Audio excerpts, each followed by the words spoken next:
Eu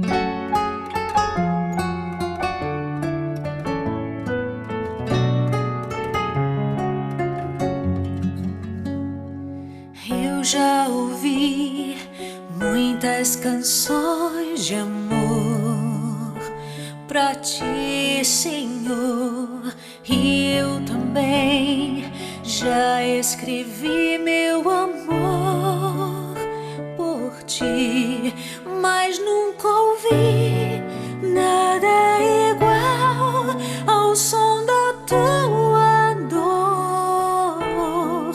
Esse é o som do teu amor, essa é a canção que fez pra mim.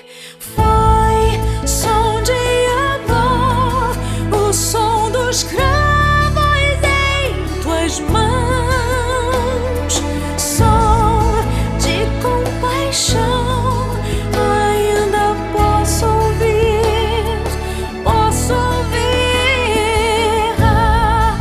essa canção trouxe esperança.